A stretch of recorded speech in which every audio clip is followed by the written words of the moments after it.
আসসালামু আলাইকুম এভরিওয়ান। এই ভিডিওতে আমরা দেখব সুপারনোডের প্রবলেম। হ্যাঁ, আমরা গত 4টা ভিডিও প্রবলেম অর্থাৎ 4টা এপিসোডে আমরা কি দেখেছি, অর্থাৎ নোডাল অ্যানালাইসিসের কিছু প্রবলেম দেখেছি এবং এই ভিডিওতে আমরা সুপারনোড সম্পর্কে জানবো। হ্যাঁ, তো সুপারনোডটা কি বেসিক্যালি অর্থাৎ দুইটি নন রেফারেন্স। হ্যাঁ, তো নন রেফারেন্স কি মূলত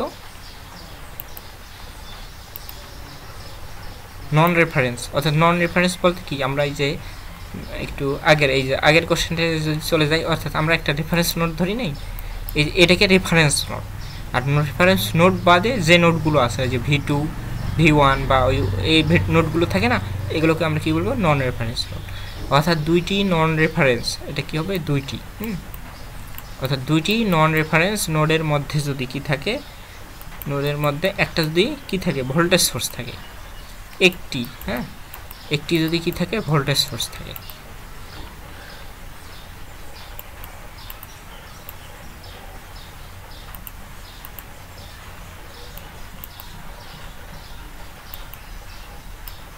অর্থাৎ দুইটি নন রেফারেন্স নোডের মধ্যে কি থাকে, একটি যদি ভোল্টেজ নোড থাকে, সেক্ষেত্রে আমরা কি করব, সুপার নোড ইউজ করব। হ্যাঁ, এটা আমাদের মনে রাখবা। আই রিপিট, দুইটা নন রেফারেন্স, অর্থাৎ রেফারেন্স হলে হবে না, নন রেফারেন্স হতে হবে। হ্যাঁ, নন রেফারেন্স নোডের মধ্যে যদি একটি ভোল্টেজ সোর্স থাকে, অর্থাৎ দুইটা নোডের মধ্যে, অর্থাৎ নন রেফারেন্স নোডের মধ্যে ভোল্টেজ সোর্স থাকলে সেক্ষেত্রে আমরা কী করব, সুপার নোড ইউজ করবো। সো আমরা একটা প্রবলেম দেখলেই আমরা বিষয়টা আরও বুঝতে পারবো। হ্যাঁ, আচ্ছা, সো আমরা সুপার নোডের একটা প্রবলেম দেখি।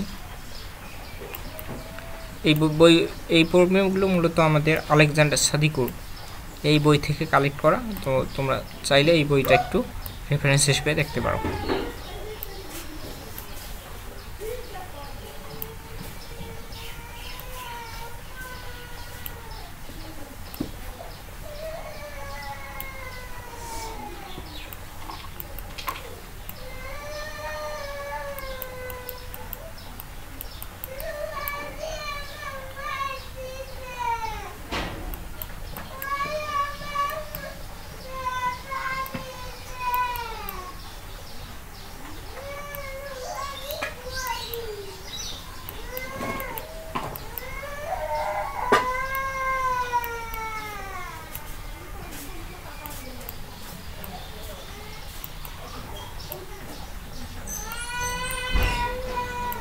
সো দেখো, আমি এই কোশ্চেনটা এখানে উঠাইলাম।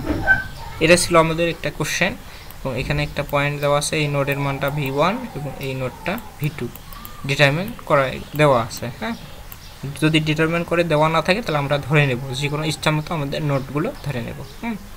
আচ্ছা, ঠিক আছে।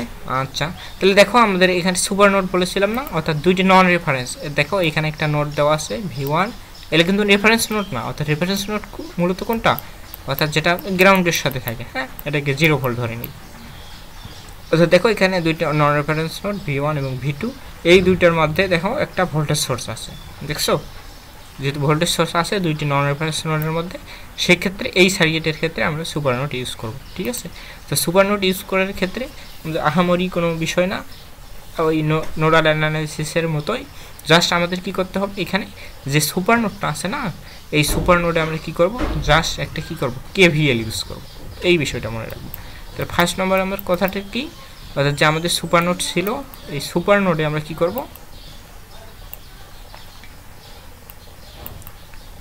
সুপার নোডে আমরা কি করব, KVL ইউজ করব।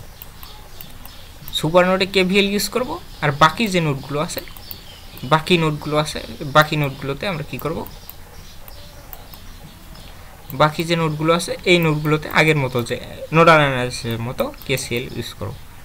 এই বিষয়টা একটু মনে রাখবো। এখন এখানে একটা বাড়তি একটা টার্ম এসেছে, অর্থাৎ আমাদের সুপার নোডে কী করতে হবে, KVL ইউজ করতে হবে, এইটুকু। আর বাকিগুলো অ্যাজ ইউজুয়াল আমাদের নোডাল অ্যানালাইসিসের মতো। ঠিক আছে, আচ্ছা।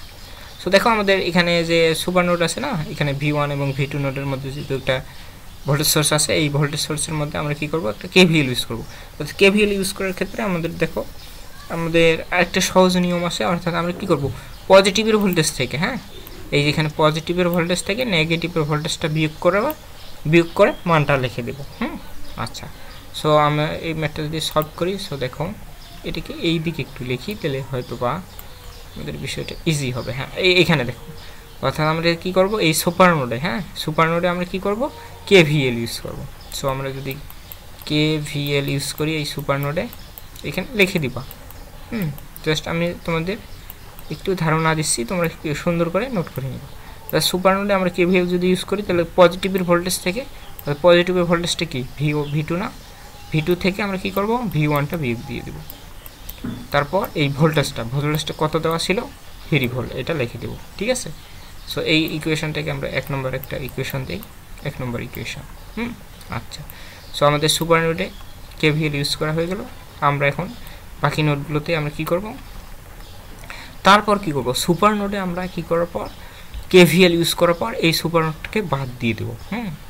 এই সুপার নোডটা কী করবো, শর্ট করে দেবো। সুপার নোডকে নাই মনে করবো, দ্যাট মিনস এটাকে শর্ট মনে করবো। যদি এটাকে শর্ট মনে করি, যদি সার্কিটটি আমি অঙ্কন করি তাহলে দেখো, আবার যদি সার্কিটটি অঙ্কন করি তাহলে আমাদের কীরকম মনে হবে, জাস্ট সুপার নোডটাকে আমরা কী করলাম, ভ্যানিশ করে দিলাম বা শর্ট করে দিলাম। আচ্ছা, এটাকে মান দেওয়া আছে 2 ohm, 6 ohm, 4 ohm, 7 volt, 3 ohm, এবং এই ভোল্টেজটার মান দেওয়া আছে কত, V1।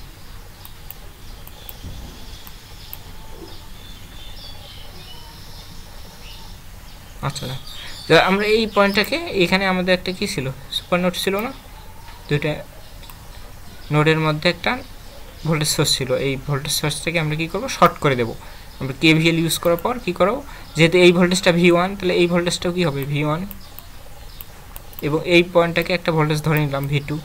তাহলে এই দুইটা পয়েন্টের মধ্যে যেহেতু আমাদের ভোল্টেজ সোর্স ছিল, এই ভোল্টেজ সোর্সে KVL ইউজ করেছি, আমাদের 1 নম্বর কাজ শেষ। দ্যাট মিনস আমাদের আগের মতো কি করব, যে পয়েন্টে আমাদের কি থাকবে, অর্থাৎ সুপার নোড থাকবে, ওই পয়েন্টটাকে আমরা শর্ট করে দেবো। এখানে দেখো শর্ট করে দিয়েছি, পয়েন্টটা শর্ট করে দিয়ে আমরা আগের মতো KCL ইউজ করব। অর্থাৎ V1 নোডে প্রথমে KCL ইউজ করি, তারপর V2 নোডে KCL ইউজ করব, তাহলে আমাদের কাজ শেষ। সো দেখো, আমরা V1 নোডে যদি KCL ইউজ করি, এখানে একটা নন রেফারেন্স ধরে নিই 0 ভোল্ট। দ্যাট মিনস এখানে কি হবে, যে কোনো একটা এটাকে ধরলাম ইনকামিং কারেন্ট, আর বাকিগুলোকে আউটগোয়িং কারেন্ট ধরে নিলাম। এটা আউটগোয়িং, এটাও আউটগোয়িং। তাহলে কী হবে, ইনকামিং কারেন্ট ইকুয়াল টু কত হবে, আউটগোয়িং কারেন্ট। দ্যাট মিনস এখানে কী হবে, voltage difference 7 - V1 equal to resistance 4 equal to কার সমান হবে, এই দুটো কারেন্টের সমান হবে। That means V1 - 0 divided by 3 plus V1 - V2। ও এখানে তো রেজিস্ট্যান্স নাই না, আচ্ছা সরি, এখানে রেজিস্ট্যান্স নাই, এটাকে বাদ দিয়ে দিই। অর্থাৎ আমাদের কী করতে হবে, সুপার নোড বাদে, এই সরি আমি একটু ভুল বলেছিলাম তোমাদের, এই নোডে আছে না, এই নোডে আমাদের কোনো, অর্থাৎ যে কোনো, অর্থাৎ সবগুলো নোডে যে নোডগুলো থাকবে, সব নোডে আমরা একত্রে KCL ইউজ করব। হ্যাঁ, এটা আমি একটু ভুল বলেছিলাম, জাস্ট এটাকে কারেকশন করে নাও। অর্থাৎ সব নোডে আমরা কি করব, KCL ইউজ করব, একত্রে KCL ইউজ করব। সো দেখো আমাদের এখানে দেখো, তাহলে এই কারেন্টটা কী করতেছে, ইন করতেছে, এগুলো আউট করতেছে, এটাও আউট করতেছে। দ্যাট মিনস এটা তো নাই, তো দ্যাট মিনস এইটাও কী করলাম, ধরলাম এটাও আউট করতেছে, এটাও আউট করতেছে। দ্যাট মিনস এটা V2 থেকে এটা আউট করতেছে, এই কারেন্ট দুটো, আর এই কারেন্টের মধ্যে তো কোনো কিছু হবে না, ইন আউট কিছুই হবে না। এই দুটার মধ্যে সুপার নোড ছিল, এই কারণে এই দুটার মধ্যে কোনো ইন আউট হবে না। জাস্ট এই দুইটা বাদে, অর্থাৎ সুপার নোড বাদে শর্ট করে দেওয়ার পর যে V1 যে V2 নোডগুলো থাকবে, এই নোড থেকে কোনগুলো ইন করতেছে এবং কোনগুলো আউট করতেছে এটা ডিটারমাইন করতে হবে। করার পর সবগুলো নোডে একত্রে আমাদের KCL ইউজ করতে হবে।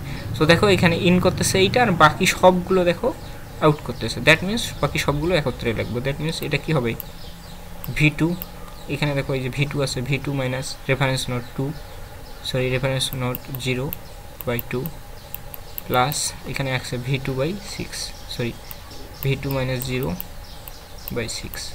ঠিক আছে, আমরা বুঝতে পারছি এইটুকু।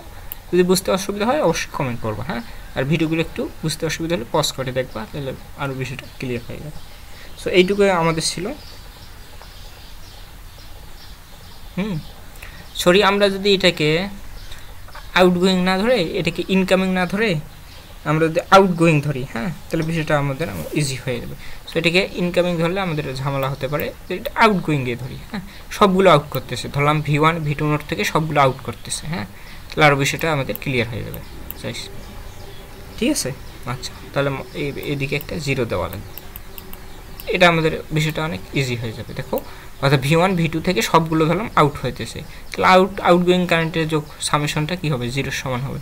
দ্যাট মিনস এটাকে যদি আমরা লসাগু করি তাহলে আমাদের কী হবে, লসাগু করলে 16, এইখানে আর একটু সিম্পলিফাই করতে পারি, এটাকে 7/4 লিখতে পারি, মাইনাস V1/4 লিখতে পারি, আর এটাকে কী লিখতে পারি, V1/3 plus V2/2 plus V2/6, ঠিক আছে, ইকুয়াল টু 0।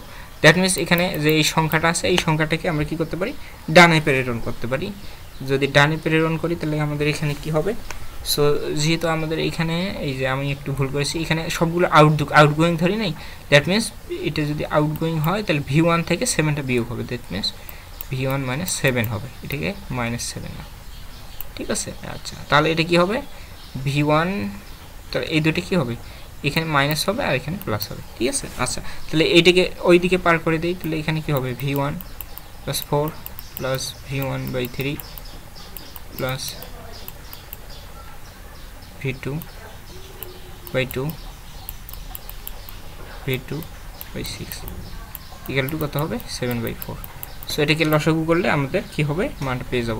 সো দেখো এখানে V1 কয়টা আছে, 2টা আছে, দ্যাট মিনস এই দুটোকে যোগ করলে লসাগু করলে কত হবে, 7/12, একটু লসাগু করে নিবা, V1 প্লাস এই দুটিকে যদি লসাগু করি, অর্থাৎ আমরা এই দুইটা লসাগু করব, কারণ এই দুটো V1 এই দুটো V2, যদি এই দুটোকে লসাগু করি তাহলে কত হবে, 7/12 V1, আর এটাকে লসাগু করলে আমরা হবে 2/3 V2 ইকুয়াল টু 7/4। সো এই দুটিকে যদি আমরা ক্যালকুলেট করি তাহলে আমরা কি করতে পারবো, এটাকে 1 নম্বর, এটাকে 2 নম্বর ইকুয়েশন, আমরা আগে একটা ইকুয়েশন পেয়েছি, এই যে দেখো সুপারনোডে এই যে KVL ইউজ করার পরে, এটাকে ইউজ করার পরে আমরা এখানে একটা ইকুয়েশন পেয়েছি, এটাকে 1 নং 2 নম্বর, এবং 1 এবং 2 নং সমীকরণটাকে যদি আমরা ক্যালকুলেটারে সলভ করি তাহলে আমাদের মানটা পেয়ে যাব, অর্থাৎ V1 নোডের মানটা পেয়ে যাব কত, -0.2 ভোল্ট, V2 পেয়ে যাব 2.8 ভোল্ট, অর্থাৎ আমাদের ভোল্টের মান অর্থাৎ অলওয়েজ পজিটিভ, এই কারণে আমরা এই নেগেটিভ চিহ্নটাকে নেগলিজিবল ধরে নেব, হ্যাঁ। আচ্ছা, সো এখান থেকে আমাদের মানটা বের হয়ে গেল, অর্থাৎ V1 V2 নোডের মানটা বের হয়ে গেল। এই ছিল আমাদের সুপার নোডের প্রবলেম। যদি সুপার নোডের প্রবলেমের বিষয়টা যদি অস্পষ্ট থেকে থাকে তোমাদের মাঝে, তো অবশ্যই কমেন্ট করবে, আমি নেক্সট ভিডিওতে আরও সুন্দর ক্লিয়ারলি তোমাদের কি সুপার নোড সম্পর্কে আরও ক্লিয়ারলি ধারণা দেওয়ার চেষ্টা করব। সো এই ভিডিওটা এই পর্যন্তই ছিল। That's it for today. আল্লাহ হাফেজ।